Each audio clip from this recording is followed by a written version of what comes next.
What's up, people? Another episode of the What's Your Why podcast here in the series on athletics and athleticism. This week's is definitely outside of the traditional sense of athletics. We have Francois, one of my acquaintances. I would like to say we're kind of friends after the podcast now, but one of the guys I've met through climbing and does in a wide variety of sports, kind of expresses himself is what it seems through movement, whether it's from kayaking to climbing to silk ropes. It's a fascinating podcast that I hope you guys enjoy as much as I enjoyed recording it. Give it a listen, and if you enjoy it, give it a share. Here we go. Cool past, and I met you like once at the gym before. Yes. I knew that you worked for like KLN before, but now obviously going somewhere else. Yes. But we're already recording and everything. I just wanted to have you on. Just give like a super brief introduction to yourself, because I know you like very little. I know a little bit about you, but so I want to learn about yourself, and then also so like the listeners can learn a little bit about you. So just start from like the beginning. Where are you from? I'm from Montreal. I grew up and spent my whole life in Quebec, in Canada, French part of Canada. I guess listener can hear that slightly. And to introduce myself, professionally, I'm a food technologist. So I create new food product. I test for quality attributes, taste, sensory attributes. And on a personal level, I just love trying different activities, whether in the past it was whitewater kayaking or climbing or circus arts of all sorts. So just love to discover new ways of expressing myself through movement, through sports. Movement. Okay. Cool. Well, let's just like back up to like your early days. So you're from Montreal. Did you grow up just like in a big city, or what kind of pushed you towards like different types of sports and whatnot? I grew up in the suburbs of Montreal. Okay. If I was saying the name, nobody would really know where it was. I was maybe 15 minutes from Montreal, which is quite a big city. My parents always loved to go outdoor with us. So, I think that started my passion for different type of sport. We were doing a lot of lake canoeing. Okay. And they introduced one of their friends to lake canoeing. He liked it, but he felt it was too like smooth and mellow. Went through classes to go whitewater canoeing, and at some point brought me along, and I just loved it as I was still a kid. How old are you when you started going like the whitewater canoeing? Good question. I would say maybe 13. Oh, so pretty young still. Maybe the first time, maybe a bit later. I'm not entirely sure. When I started really getting into it, like kayaking, because kayaks were smaller, more manageable when you don't have a driver license. So it's not a huge thing that you need to have a couple of people carrying. Yeah. I was about 16. Okay. And just decided to go in kayaking world and discover it. And that was the start of many years where I traveled for kayaking and competed. Yeah. So what was it like kind of like getting into, let's just go like back up to canoeing with like your family on the different lakes of Canada, we'll say. I don't know the specific area. So but like, were you like just fascinated with it and wanted to do more?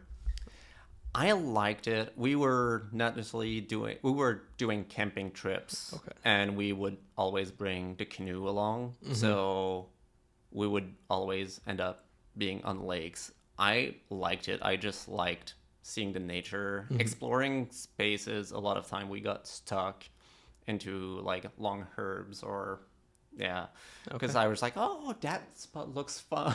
Yeah. And we had to get out of the canoe and just try to. What happens? So I always liked it. I don't know if I hadn't tried whitewater canoeing, I don't know if it would have been such a big part of my life if I would have been like, hey, I always want to explore things in a canoe on lakes. Yeah. But as it turned out, it just became like the main part of my life for many years. So you moved from canoeing to a kayak. Did you start taking classes, or were you just learning from people that were around you? No, I went through several different classes. First was an initiation weekend. We were learning flat water in a kayak, so how to maneuver, and we had on the second day mellow-ish whitewater river to go down.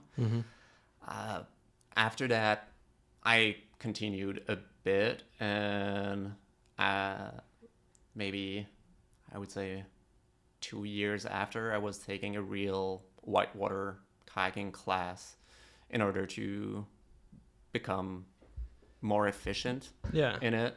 Smarter, more skilled. Yes, more skilled. There's definitely some major risks involved in whitewater activities.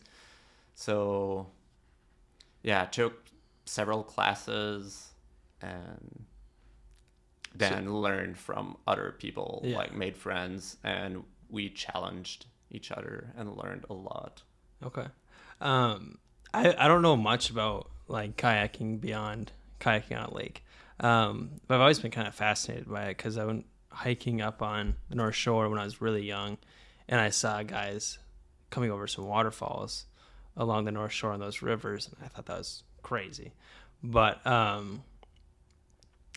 is that the type of kayaking you're talking about? Is like on like the fast-paced rapids and whatnot? Fast-paced rivers. I was focusing more on the competition. It was freestyle kayaking. So freestyle kayaking is often compared to half pipe and snowboard, but surfing on a static wave in a river. So when you look at surfers in the ocean, the wave is moving because it's the water hitting the reef, or in the river, it's just the water flowing. So the wave stays in place. And you surf, same dynamic. You surf that wave. You try to stay in control over it. And then you throw some aerial acrobatic moves while staying in control on that spot. I was also doing some river running or creeking, so going down big rivers and waterfalls. It was not what I was specialized in, but I also went down a couple of high waterfalls and big rivers. What was like some of the bigger waterfalls that you've done? Or there I think rivers? The highest one that I've ran was in New Zealand. And it was 30 footer. Wow. So, pretty wild. It was, very far from world records, which is in the hundreds. But so crazy. Still, it was, when you start having the time to realize that you're free falling while you're free falling. Because on smaller drops, you realize it, but you're already at the bottom of the waterfall. On that one, I really had the time to be like, hey, I'm free falling while it was happening, which was weird.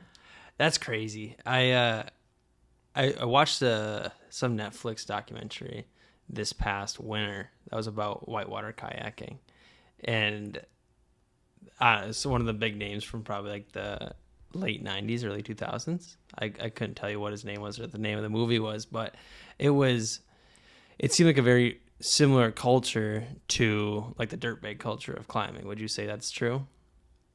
Yes. Okay. Yes. Well, it depends. Okay. You have the highly competitive people that maybe are now focused more as athletes. You also have some people that are just in that kind of dirtbag culture. There's a little bit of both. I will say I've seen some weird parties and things like that. Yeah. In the kayaking world. Yeah. Yeah, for sure. Interesting stories. But yeah, so it can be quite similar to. I had a lot of friends who they were just chasing high water, so big waves. They would do that stakeout and just in spring up in Quebec when everything, all the snow and the ice is melting, you have floods, and a lot of people, including myself and my friends, but a lot of people were coming from all around the world because we have huge rivers. Yeah. And it was to try to find the biggest wave that we could surf. Okay. Or running some rivers that you cannot typically do during the summer because the water levels are too low. Yeah. So yeah, a lot of people were just like living that kind of dirtbag in different tents or whatever. That's just crazy. Chasing the high waters. And so getting into like just like what these waves are. So are you? I'm trying to picture it. Like I can picture just like steady water going over a rock or into water, creating a wave. But are you staying in this one spot to do like the tricks, or are you coming into it, doing a trick and flowing out? No, a lot of time you're going to go from either above that wave, which is static, you're paddling down and you're catching it. Yeah, and you're staying on that wave. Oh, okay. So depending on the river features, sometimes you'll have eddy, so it's somewhere where the current goes backward on the side, and you might be able to have what we call eddy service, where you just can go back up in that eddy without getting out of your kayak. Sometimes it's not possible, so you just go down, and if you want to do another ride on that wave, you need to go back up and drop down. So that's pretty wild. Like, is it pretty dangerous to do on some of the bigger waves? I would say the danger is not necessarily often where people necessarily think it is. When you learn more about whitewater, there is a lot of dangers, and it might not be necessarily because it's bigger waves. Bigger waves, yes, you can have more current. Depending what's downstream, can be more Much of a more danger. dangerous. Like if you're surfing above a 10-footer drop or above a 30-footer drop, it's going to change depending on how long you have, how fast the current is. So there's a lot of different dangers. Like in a lot of extreme sports, it's calculated risk, but yet you never know what's going to happen. Like in climbing. Well, so I guess probably water's a lot more dynamic than climbing, but there is risk in climbing. But if you know what you're doing on ropes and anchors, and you're pretty dang safe. Yes. The only difference, as you pointed out, is that in climbing, you're dynamic on static. Yeah, on like static equipment. Yes. Yeah. Well, and the searching for my word, No, you're good. but the media that you're climbing is static. Typically, you hope that rocks won't fall. In the river, you're in a fluid element where the water is pushing you while you're trying to direct yourself. And you can also just get caught and stay underwater for a while, depending on how the rocks are. So I'm not saying it's more dangerous. It depends on what you're doing and at which level. And even if you're trying to be in your safe zone, there's always a risk factor. Yeah, for sure. So getting into like whitewater rafting, was it more of not whitewater rafting but whitewater kayaking? Was it you just kind of you found your class and you started to meet people within your classes that like kind of brought you along and taught you more in the rivers? Yes, I took my classes. At first, I needed to have people giving me rides to the rivers because neither of my parents were doing whitewater kayaking. Yeah. So I had nobody at first in my entourage that was practicing the same sport. So either my parent would drive me with my kayak to meet with some people, and then we would go to the river, or people would pick me up. I had some amazing people that just, they liked the fact of having a kid just being that into it, that they were willing to do that extra mileage. Yeah, that's awesome. So I've been quite lucky in that way. That's sweet. I know that it can be hard to get into stuff like that because, like, I know somebody who's on the outside of whether it's exercise, just like for general fitness or to climbing, it can be so daunting to get into it. Did you ever feel that, or was it more of like, I'm a kid, I'm just living my life as a kid, and if I find a river to go to, it happens? I'd say half and half. It's not kind of a... It was tough getting kind of into it. Some people would just always treat me as the kid. Yeah. Some people would accept me. At first, I was quite shy. And then, people wouldn't really notice that I was there. Yeah. It's... Making your place is kind of a challenge. Okay. And... especially when risk is involved. So some people were less comfortable having kids. I was trying to get the best out of it and just trying to be safe. And I'm glad that, of that path that it directed me to. When I started having some friends, some people that brought me more to the competitive side and tried to push my limits, that was like, they were tish older than me but not that much, and that also helped a lot, and we became like, it became a second family for me, because we were, when I was actually training to compete, we were out on the river pretty much 5 times a week. Dang. So what does training look like? So I guess, like, for background, part of like the podcast right now, I'm doing like pieces on different types of athletics and people, how they train, and training for whitewater kayaking has to be a lot different than a lot of other sports.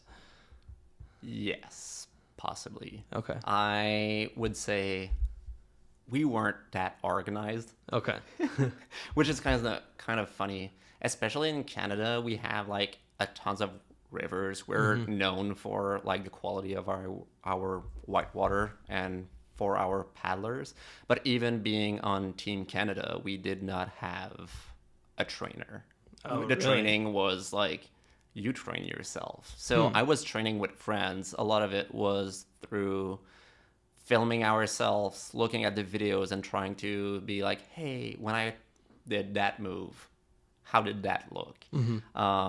Trying to, I thought I was laying at the back of my kayak. I was not. Yeah. So it was just feedback from other people that I was training with, along with video and just reviewing what we were doing. So it was not, we didn't do cross training. Yeah.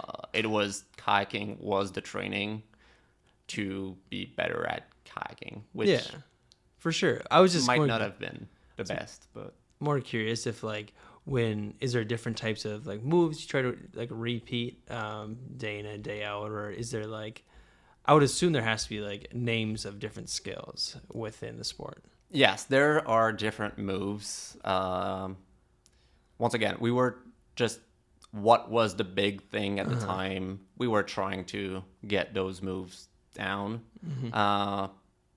Depending on each paddler, we were just like, I think I can do this better. And we were trying to focus on that. Or if you're throwing a move and you're not using your paddle, that gives you extra points. Okay. So some people like me were trying to focus with doing the move clean without the paddle. Okay. As some other were just trying some new tricks. So again, it was very. It's called freestyle kayaking, and we were just freestyling the training. Right on. I've seen like flips and stuff in kayaks. Is that kind of what you were doing more or Yes. less? Yes. That's nuts. Is that like there has to be a ton of core strength? It was a lot of core strength, just spatial awareness as well. Because when you're trying to do barrel rolls or like spinning while having your kayak vertical in the air, things like that. Yes, it is core coordination and spatial awareness. Because if you do just half of a spin while being in the air, you're now in the back surf. So you're surfing backward. You need to be aware not to catch an edge and be flipped. It's, So when you're actually in the river, say you're looking to do a flip and you land upside down, I'm sure that's happened at least once. Yes, it always happened. Okay, so what does that look like? Is it because your body position when you're underwater is a lot different with the water moving against your kayak? Is it just like taking you and whipping you down the river instantly, or? It depends. Depending on the spot you're surfing, you can retain like in a hole. There's a distinction between holes and waves, and depending on which, like how big the hole or the wave is, some you might get just trashed and it's gonna keep flipping you over, and you just try to regain control. Some of them are really flushy, so it would just spit you out and you would go down the river. Okay. When you flip upside down, one of the first thing you learn in kayaking, whitewater kayaking, is how to roll back up. Yeah. It might be a challenge when there's more water flowing or when the current is very strong. So you get beaten a bit and you're just holding your breath and roll.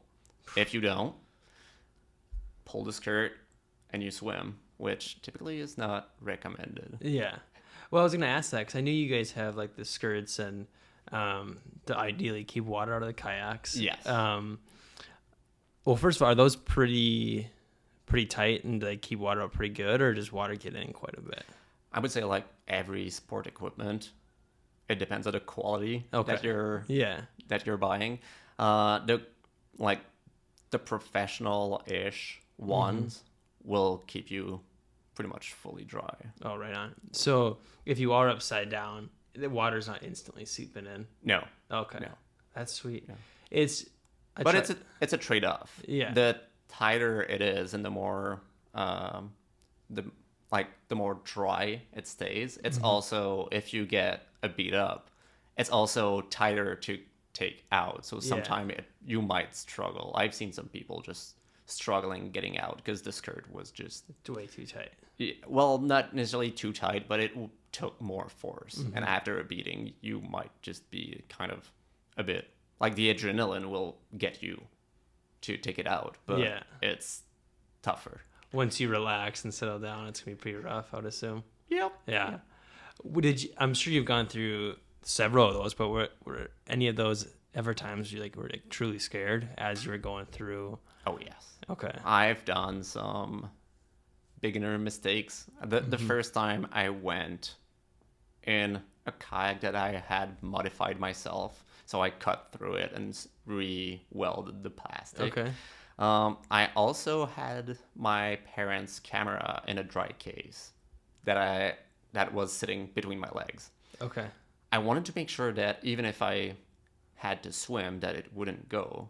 So I tied it to the bottom to my seat. Okay.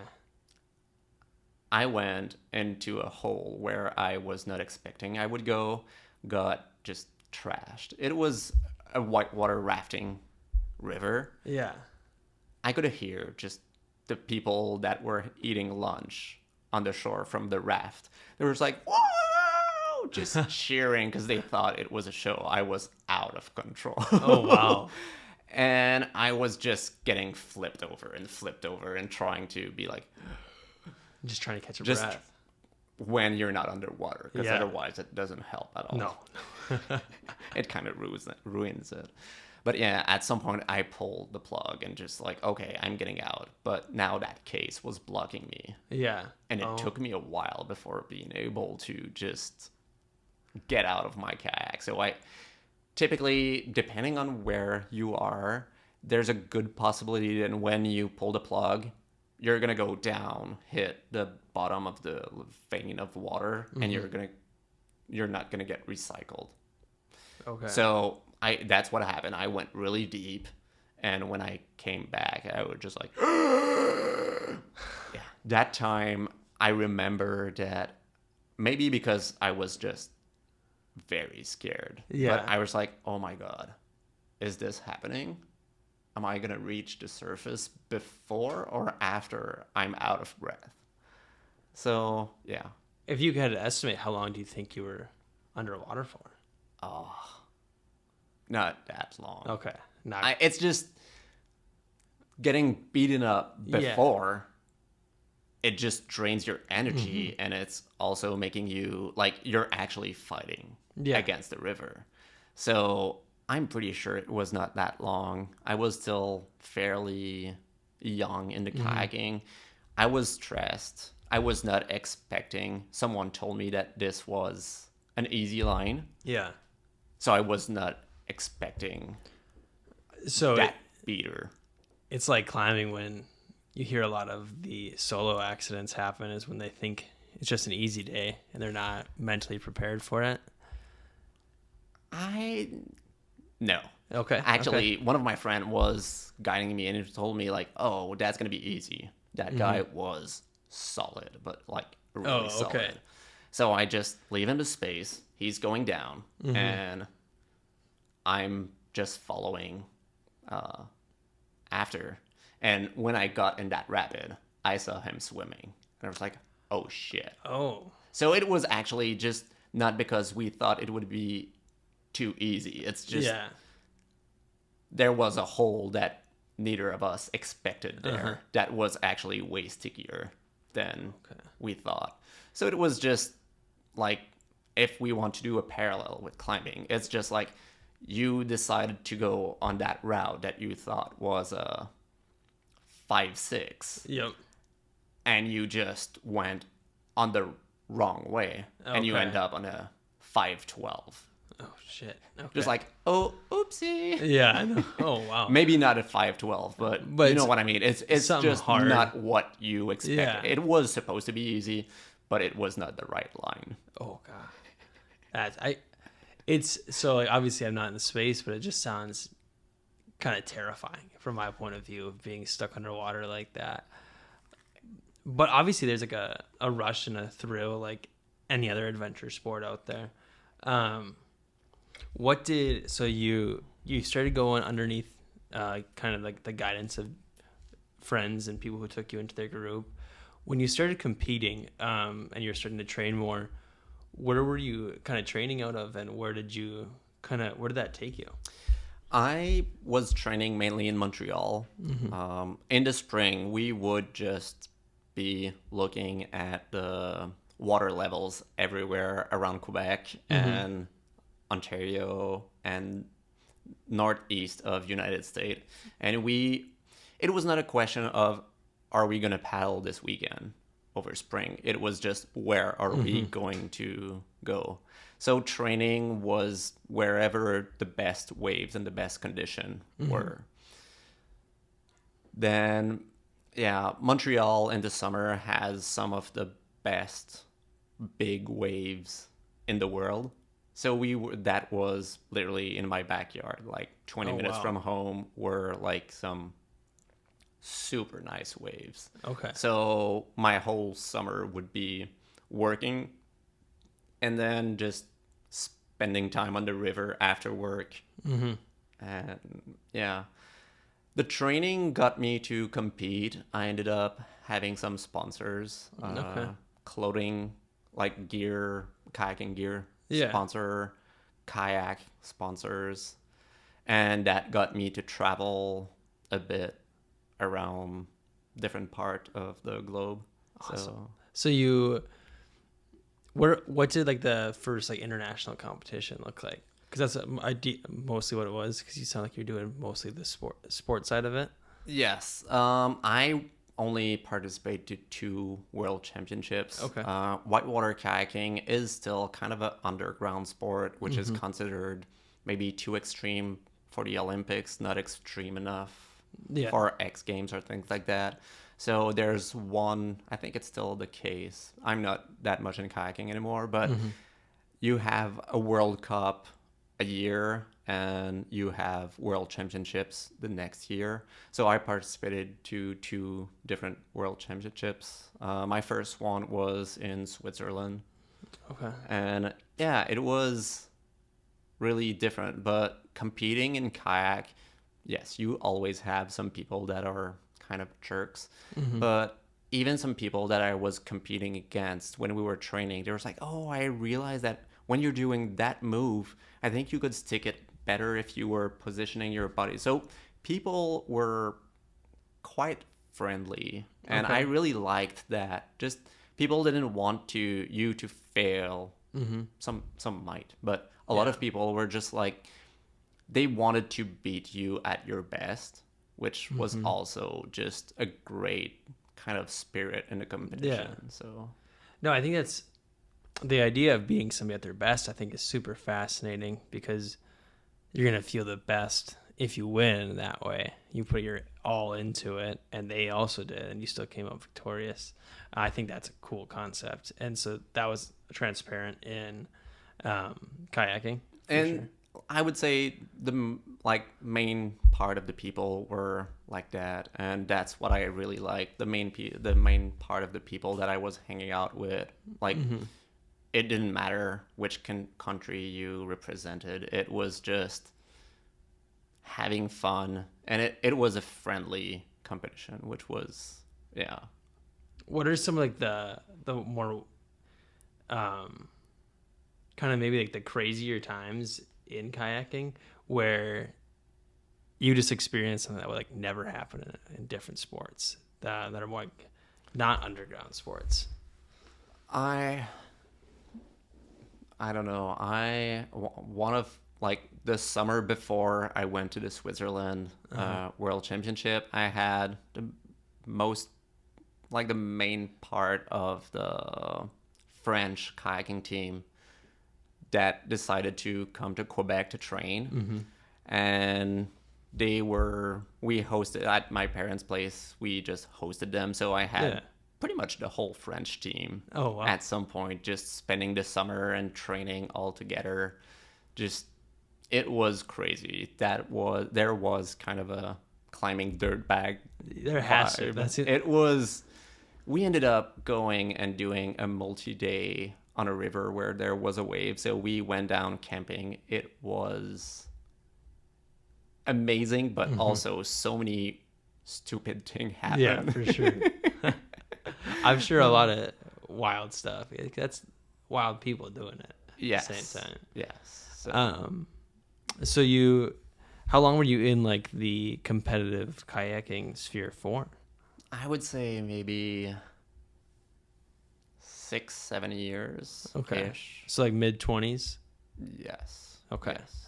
And then were you going to school at the same time or mostly living the kayak life? I kind of dropped out of school to focus really on kayaking for a couple of years, which I definitely don't regret. Yeah. I'm also happy I went back to school afterwards.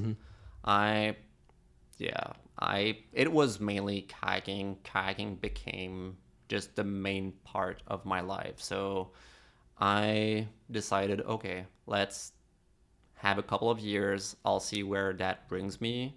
It brought me to travel at a lot of places, a lot of very cool places that I would have never dreamed of seeing. One of the best memory I would say is like going to New Zealand to visit the company that was sponsoring me for my kayaks. Oh yeah. And just having some heli runs, so some rivers that you cannot reach. Oh wow. Neither by walking, by road, or anything. So you're just getting dropped with your kayak, and you just feel like you're in the middle of nowhere. You have those glaciers, mountains behind you, and you're just looking at those rivers that you can see, even if it's like 20 feet deep, you can still see the bottom because it's just crystal clear, and you're just like, there's not a lot of people that gets to enjoy that view. No. And that, so yeah, those type of experience, that's so cool. That's I always see videos of like backcountry skiing and snowboarding when like helicopters bring you up to the top of mountains. Yeah. I think would be so fun. My skills as a skier are nowhere near good enough to do that, but neither are mine. It's so cool to see just people at the top of their game performing skills. I'm enthralled by GoPro videos, and I love their advertisements. But the one of the things I watched in that movie about whitewater kayaking was they do a lot of big treks to the top of like mountains with different types of they use like Sherpas to bring their gear up. Were you doing any similar runs like that where you go the whole river, or mostly just doing like the big waves? No, we were doing just a 1 day river. Gotcha. That's what I did. I did some in New Zealand where we couldn't take the chopper, so we just walked the whole way, which was also an adventure. Just we didn't have Sherpas. Yeah. We were just having our kayak on our backs and just walking in that type of jungle-ish. That's wild. Yes. Something happened on one of these where my helmet strap just ripped, and it used to be riveted, and it just rips, and it's kind of a big part of your safety because if you flip, there are rocks under there. Yeah. And I ended up having, like, in my rescue kit, I had a screw and and a bolt, but it was just sticking out maybe inches or two out of my kayak, and I was like, okay, I just hope I won't rip my arm open while going down. But seriously, yeah, that's nuts. It's the kind of like, what was it like, I guess, for you, and maybe did your parents support it when you decided to go all into kayaking and kind of drop out of school? My parents I've been lucky enough that my parents were supportive, even though they would let me know that it's not necessarily what they were hoping for me, but still they supported it, and they were, I know that it worried a lot my parents. Like when I was in New Zealand and I dropped that 30-footer waterfall, back in the days, there was no like texting and things like that. So I went to an internet cafe and sent a picture to my mom and my dad. And I made sure that they would receive it. And then I called and I was like, okay, I just want you to know I'm okay. I'm not in a hospital. Now you can open your...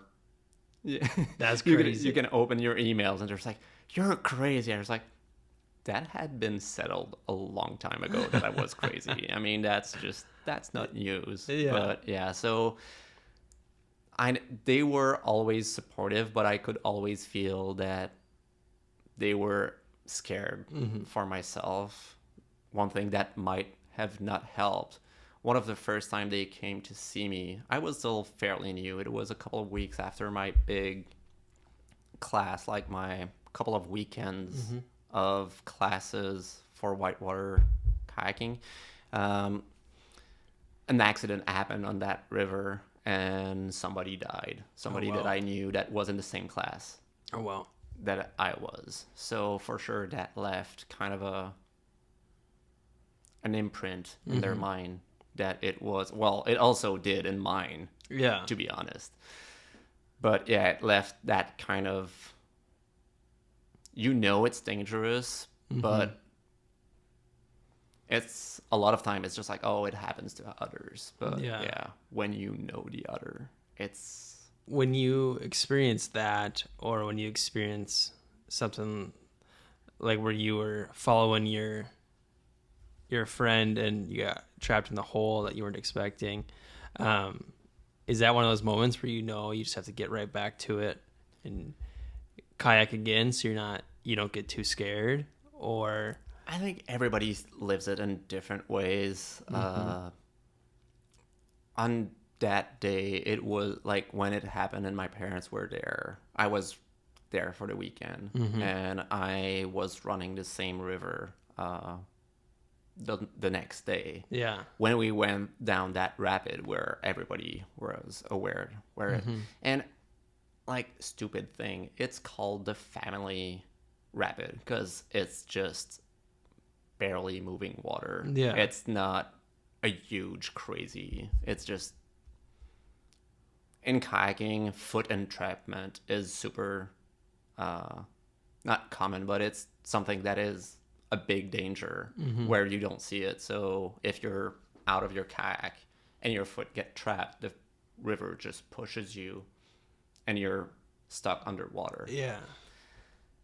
So yeah, going down that river the next day, I don't feel that this is why I was okay to do it, because I did it on the next day.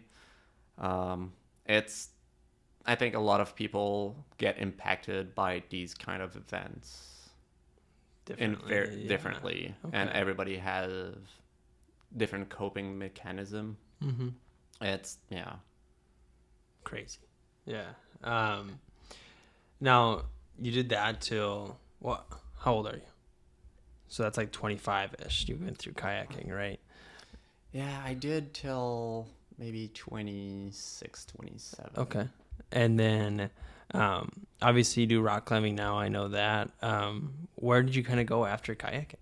So after kayaking, it's actually quite funny because I got some injuries, like on a beginner, like, little kid ski slope while trying snowboard while I was kayaking. And that just scared me because I broke my wrist. And I was like, oh shit, I'm going to miss that whole season, like the spring season. I was like, okay. So especially while I was competing, I was a bit scared of getting injured. So I would not do much other than kayaking. Yeah. When I decided around 25, I was still kayaking a bit, but not competing. I was like, okay, I achieved some results that I wanted in world championships. I'm happy. And I was at a tipping point where it's either you go in and you live from kayaking, but you cannot set any money aside. You're just you travel the world, you go to all of those crazy places. Yeah. Your sponsors pay-ish for it, but you don't have any money that belongs to you at the end of the year. Yeah, nothing extra. So I decided that the best choice for me at that point was to go back to school. And when I did, I kept kayaking, but I was also happy to be able to just be okay with doing other sports, even if there were risks. So I started doing some aerial silks, so circus classes. I restarted climbing. Climbing has always been like from maybe when I was 13 or so. Started it, and it was a constant fight. I'm scared of height, like major scared of height. And I've been fighting that for many years now. Many years. Still not gone completely. It's kind of crazy because climbing, dropping from a waterfall, the aerial silks, right? Yes. Yeah. Aerial silks are way up there. Yes. Okay. Yes. So you're always trying to, your activities you do are trying to get over your fear of heights? It's something that pushes me. Okay. I'm not necessarily doing it for the fact that it's it pushed my fear of heights, but it's also an extra motivation. Just I tried when I moved to the US. I saw that in Minneapolis there was some flying trapeze class. I was like, okay, I feel comfortable-ish in silks now. Let's try to push that comfort zone to see how will I react when I just need to be in the air and just let everything go and try to fly. That's crazy. You're still attached, like you have some You are? rigging points. Okay. So you're not, and there's a safety net. There's someone that pulls your way. Still crazy. Yeah, it's still a big rush of adrenaline. So you got into the silks world. Well, we'll get back to the trapeze because that's nuts. But what was it like kind of learning that? Because obviously now, like, you kind of taught me a little bit of it last week, but which is kind of scary being like 5 feet off the ground, but being supported just from like different friction points.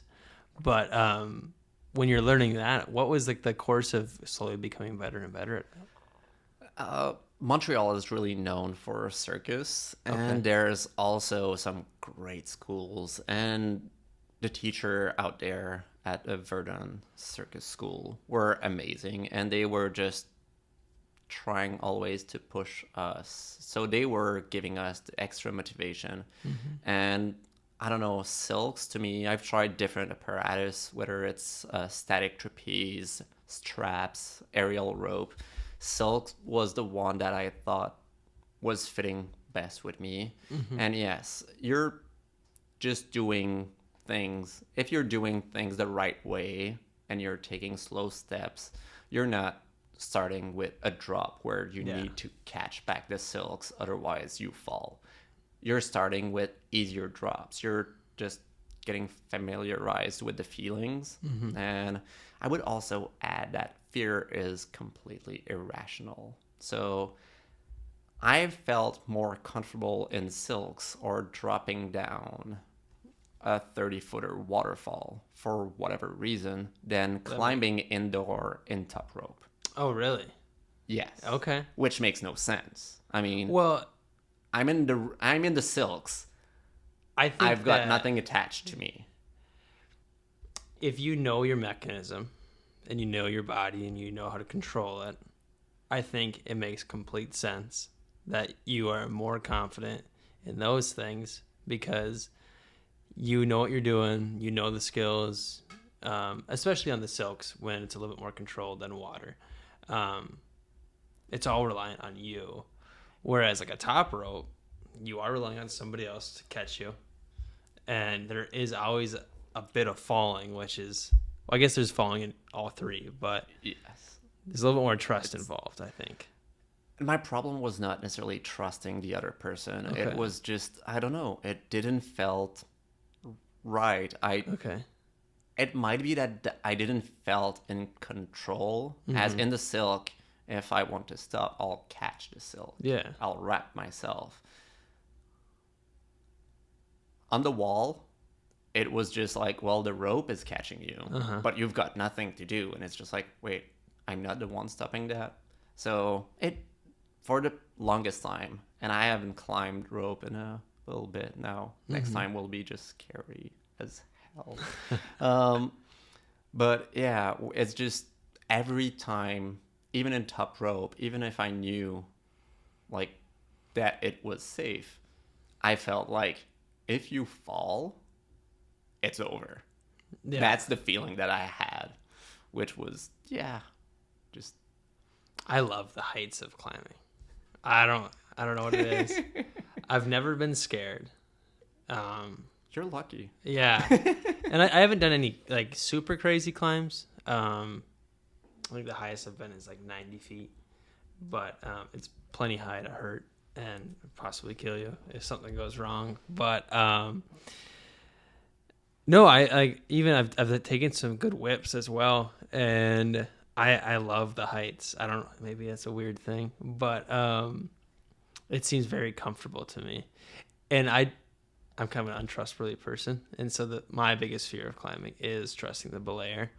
But at the same time, I still trust the people I climb with enough, As you should. Yeah. I mean, if you don't trust them, my question would be, why do you still climb with them? Yeah, exactly. So, no, I climb with a good group of people, and, whether it's trad, set up like anchors or whatnot, it's always enjoyable. But when you kind of progressed into the trapeze world, did you enjoy doing that, or how long did you do that for? The flying trapeze, I only tried 3 times. Okay. It was nerve-wracking. Yeah. Just climbing that ladder to go to the platform was already it's, I think, 1 foot wide, and you're just going up, and you're not tied to anything at that point, and you're just like, yes, we would put chalk, and by the time I was up the ladder, it's just a ladder. Yeah. And it's stable. It's screwed at the bottom and screwed at the top. Like, it's not gonna fall, and like, it's not moving. There's a bit of flex, but it's not moving from there. And yet I was getting to the top, and there's like no chalk on my hand anymore. You're sweating. Yes. Oh gosh, that's crazy. And yet I went 3 times. It was amazing. I highly suggest it. So when you're flying, I don't know, what is that the term for it when you let go? And yes, it's so at first they just have you practice some different position that at some point you still need to let go because you need to go down. Yeah. And then you go down in a net, and you have someone slowing you down with ropes while you're going down. It's still that instant where they tell you to let go can be kind of, I know scary? It's going to be fine, but yet I'm scared. Is it scary like the free fall of the waterfall where you're like, I know I'm falling? Or is it not quite as... It's not as high, so a lot of time I'll just get in the net. I was like, okay, it happened. I'm alive. Oh, gosh. Slowly, it was getting better. Yeah. I've only gone to a couple of circuses, I think 2, and there was an accident where somebody got injured on the trapeze on the first one I went to, and so I was kind of scared to go back to circuses because it's like my first initial memory of them is like a bad accident. The ambulance drove into the circus, and then they continued on, and I was like, oh gosh. You should have gone the next day. Maybe it would have been better. That's true. Well, maybe not. Maybe that person would have been back the next day. Ideally, probably not. Yeah, no, probably not. But someone else must have been there. No, it was crazy. But so you've kind of gone down the path of silks and just trying to enjoy a lot of physical activities without any pressure. Just not having to compete I liked competing, but it was also a pressure that I enjoy now. I go to the climbing gym, and I don't really care. I'm not competitive. I'm just like, I want to do better than what I did the last time. But if someone is better, I don't care. It's just like, there's just no pressure. And some people are super competitive, and I'm just like, well, you do you. I just enjoy it. So I'm definitely like getting towards that in my life of where I've noticed I do like a lot of running. Not at the moment. I'm kind of hurt right now, but getting out of that. But I run to push myself, and I have no cares about somebody else beating me. Like the last race I didn't finish it, but like I knew it was going to take me a minimum of 12 hours to finish the race if I did. And I was like, I'm just going to pace it. It's going to get super hot today. And so I just started out by walking, and that was a little bit of an ego check. Like I wanted to start running, but because like there's people who are 40, 50 years older than you doing it as well. People who weigh like 100 pounds more than you doing it as well that are instantly passing you. But you slowly you reel them in as you go. But I feel the exact same way now competing. Like I want everybody else to do really good, and I want to do good. But just for myself, not to, as a competition. And I think it's a good place to be at. I really enjoy it. Not that I didn't enjoy competing, but being able to just have a stress-free session. Yeah, for sure. And just being like, okay, let's say I go to Fargo climbing, and it's just like, oh, they have that new problem that really challenges me, and that is definitely not my style. But today I'm working on slab because I'm not good at slab. Yeah, and it allowed me to get better without having pressure and not being necessarily mad at myself. Be like, oh, I keep missing that, or did I have fun? Did I enjoy my time? Did I have a nice time with other people that were there? Yes. Mission accomplished. Yeah. That's kind of the mindset I came into climbing with, is like, I know I'm not going to be the best. I do it because it's fun, and I show up at the gym and it's fun. And I still get that way a little bit with like weightlifting, because I grew up in the world of weightlifting. My dad was a phy ed coach and football coach, and we've been lifting since we were second or third grade. And my sister and I, so like that culture of competing in the weight room is still there in my mind, and I still go coach at the CrossFit gym. It's still like, got a PR. But everything else is just like for joy, kind of. I really do enjoy that, and it makes the training sessions or just going to the gym and climbing way more enjoyable and relaxed. And I think that the bouldering gym for sure is a very relaxed environment. I enjoy that. It is.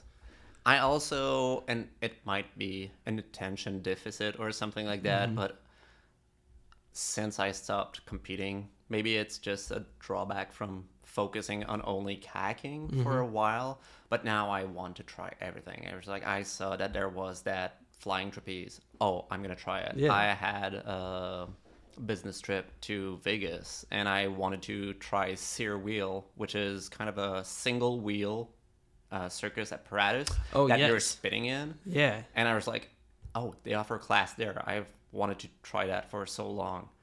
Booking a class after the business hours. How was it? It was amazing. I ended up buying myself a wheel. Okay. Yeah. That in the last couple of months I kind of did not use. But yeah, I saw at some point in my life some jumping stilts. And I had done just normal stilts and liked it. And I was like, let's try jumping stilts. I just love trying different things. Yeah. Even if I don't master it, I've did some fire poi, so poi spinning.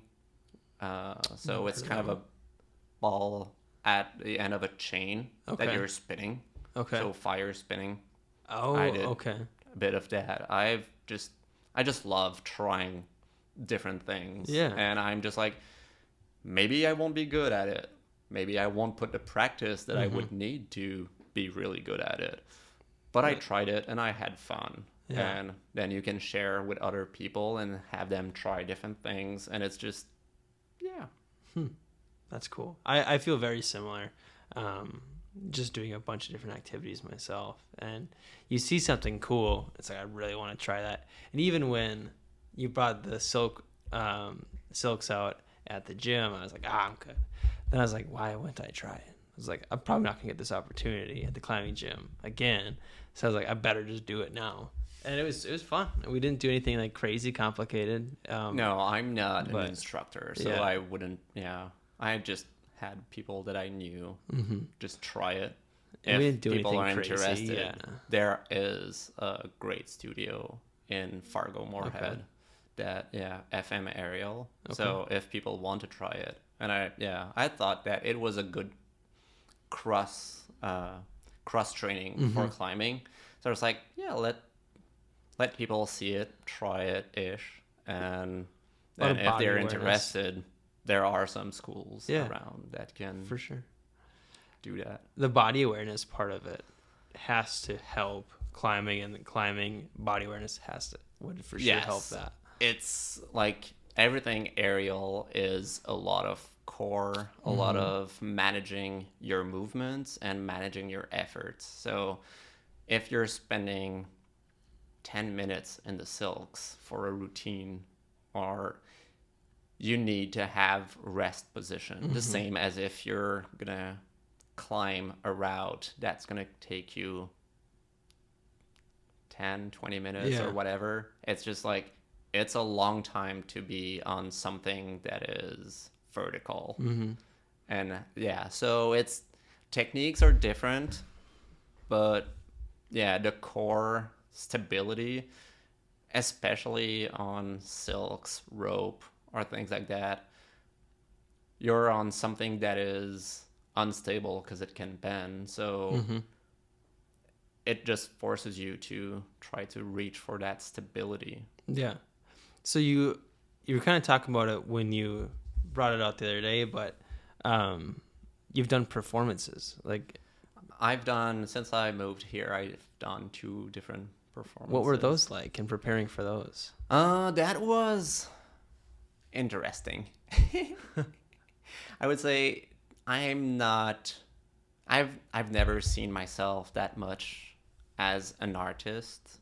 So I'll do a lot of different positions or figures, or pose, however you want to call them, that use strength or that are dynamics or things like that. But I had never pieced together a whole routine, which was kind of the challenging part for me, to try to get some emotion through that and not necessarily send a message, but have, being able to transmit something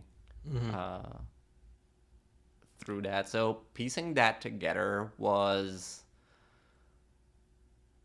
a new challenge for me, but it was also great. And I had some people that helped me, the aerial community. We became really close together, and it was a fun experience. Really liked it.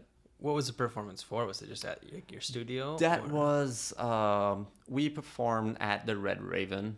Oh, okay. Yeah. It was just a student showcase. Okay. So different people in different apparatus, just to be able to show what we were doing. Yeah, that's cool. They just recently shut down. I wonder where they'll open up at again. The Red Raven. But I do not know. Yeah. I saw the other day that it seemed closed. I was like, oh. Yeah, I went to they had like a garage type sale to get rid of. They had a ton of old art and old furniture collected in their basement. And so they did like a garage sale. Okay. Like, offer what you can and we'll accept your offer. We just want to get rid of this stuff. But we have a few art pieces in my apartment now. But you said you didn't think of yourself as like an artist. I would say I have a very similar mindset, and I've been trying to push myself to like get more into that and try to be a little bit more creative. But it's very hard to be like kind of artistic and creative. And I can't imagine doing it for the first time, like a showcase, in front of a crowd. Was that? We had some time to prepare. Yeah. It took, I think, maybe 2 months-ish of preparation just to piece out to put the routine together. Had to work on something different at the same time, which kind of didn't help. Not having the entire focus on that. I think it went out great anyway. Yeah. And there's a lot of, like, I think I'm an overthinker. Maybe not. I wouldn't need to think about it. But a lot of time I was piecing things together, and I was just like, oh, I could change that. I could change that. And it's just like, at some point you just need to stick with something, because if you change it all the time, you just get nowhere. Yeah, I can imagine. I think that it has to be a pretty, especially probably like the people who are really good at silks. I don't know if you're like a professional or anything, but I'm sure there's people out there who are like very good. Oh yes. Is that like, how long can their performances get? Because I could see that being something where if you have long conditioning, it could go for quite a while. It depends. depends. I would say yes. I don't see myself at all as a professional. I would never kind of say anything of that sort because that would like, no, I'm not. A lot of people that do that for a living, whether they're hired by a different circus or things like that, it's not necessarily the length of what type of number that they're, what type of showpiece that they're doing. If you look at big shows like the circus shows from Cirque du Soleil in Vegas, they do that. I think it's 6 days a week, 2 representation per day. Wow. And a lot of time they won't have only one act. They're going to have one act in that apparatus, but they also do other acts. So different movements. Different movements, or they're just like dancing, or they're part of choreography. Okay. So they're not only doing one thing. They're just doing...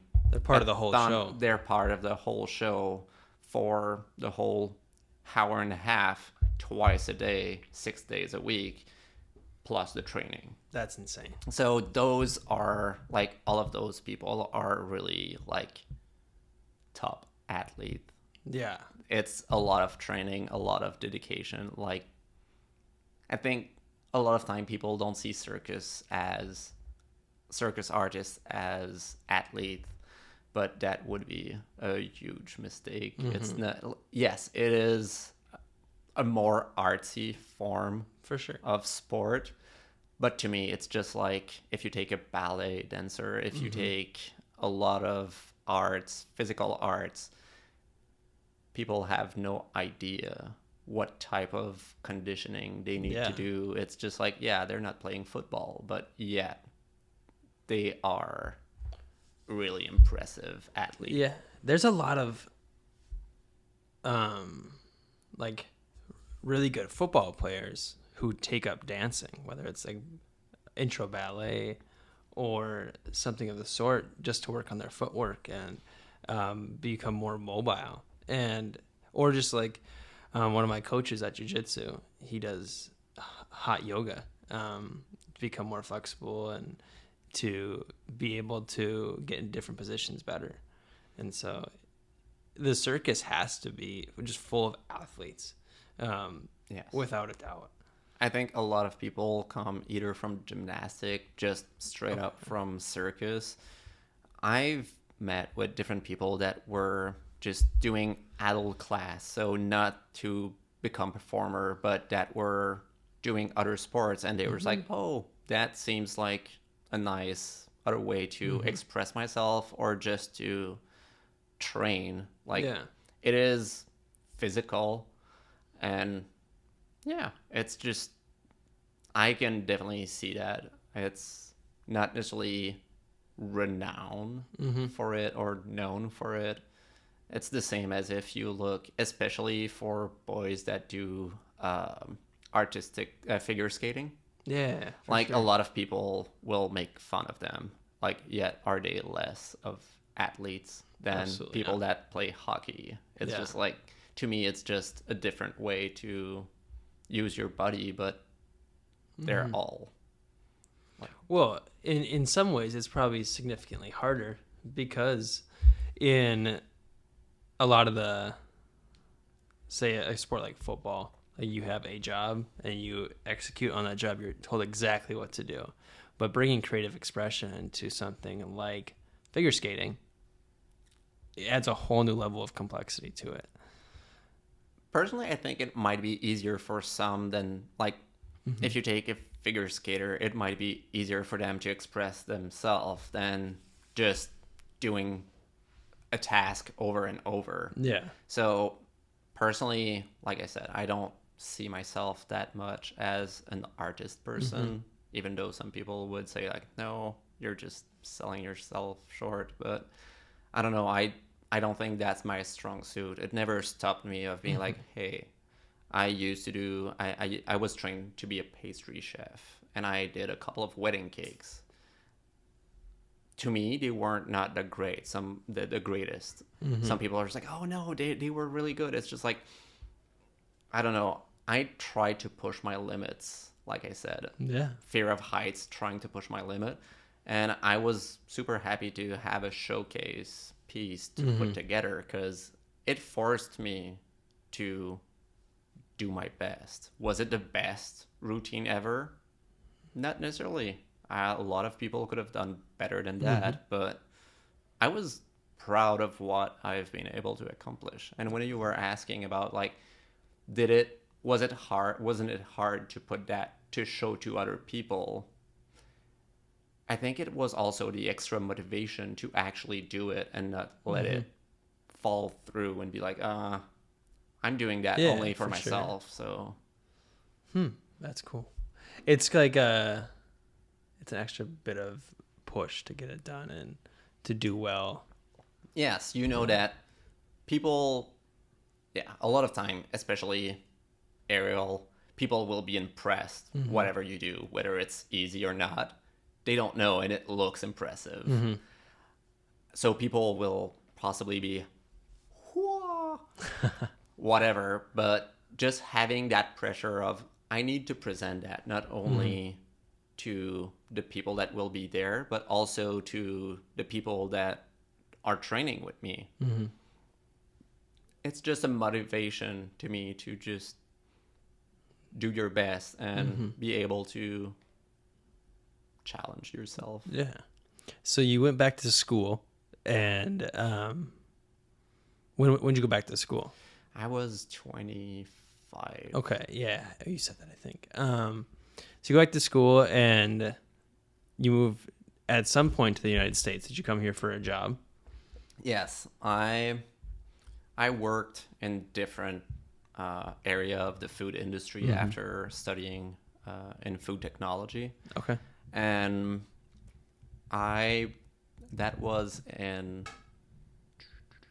2020, so just before the big peak of the pandemic. Oh, yeah. I got approached for a new job. Okay.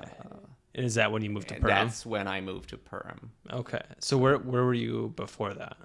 Before that, I was working back in Montreal for Bimbo Bakeries. Okay. Which is, I think, the largest sliced bread bakery in the world. Wow. So they're based out of Mexico, but they have plants all over the States, all over Canada, all over Mexico. Wow. They're a huge company. That's nuts. Did it smell really good? It smelled like bread. Yeah. I love the smell of going back. I think it's like I can't remember its name. It's right on University, like on 5th Avenue. But there's a bread factory here in Fargo, and it smells so good every time you drive by it. I love it. Yeah. I think sometimes you can get tired of some smells. Yeah, I didn't have the time to get tired of that smell. I still like the smell of bread. I know that I worked for 3 years in a brewery while I was studying, and I love the smell of the beer that is brewing. A lot of people hates it. So like going to like Drecker, do you like the smell there? Yes. Yeah, I love that smell as well. A lot of people dislike it, but so I don't know. I've never got tired. No, not true. Once I got tired of some smells at work. I was working in a flavor company. Okay. When we were doing like Parmesan flavor, and you come home and you smell like you're a block of Parmesan. It's not that fun. Yeah. I can imagine. I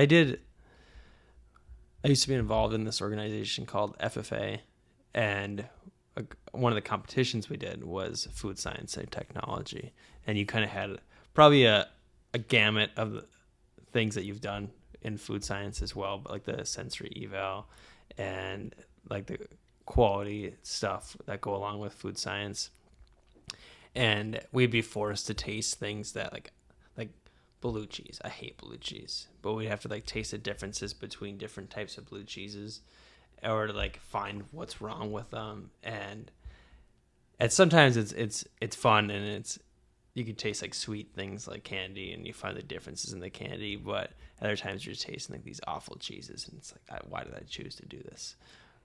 Yes, it's not always fun having to taste. I worked for a pharmaceutical division of a company. Maybe now it might be 5 years back ish, and one of the goal of my job was to be able to taste mask the actives of the pharmaceutical so it wouldn't taste as bad as it typically tastes. When you need to taste some pharmaceutical, it's not that great. You're just like, yeah, I wish I didn't have to taste that because taste this. Like a lot of people will complain how like whether it's cough syrups or things like that taste awful. Well, that has been taste masked. That's nothing compared to when it's not taste masked. So that's wild. So you never think about that. Like you're just like, oh, it tastes bad. That's just what it is. You don't think that it's actually being masked by something else. Yes, that's much worse, probably. Yes. So I don't want to keep you too long, but because we're over an hour already.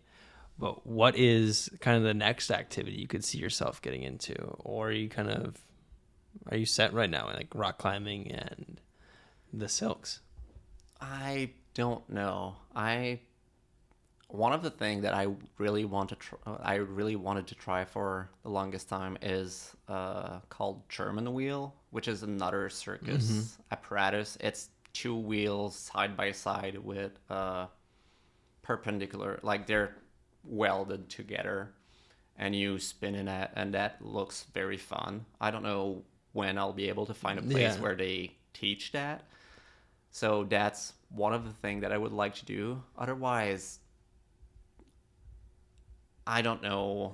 I'm just open to a lot of different activities. So when someone tells me like, hey, there's that new whatever sport or activity, do you want to try it?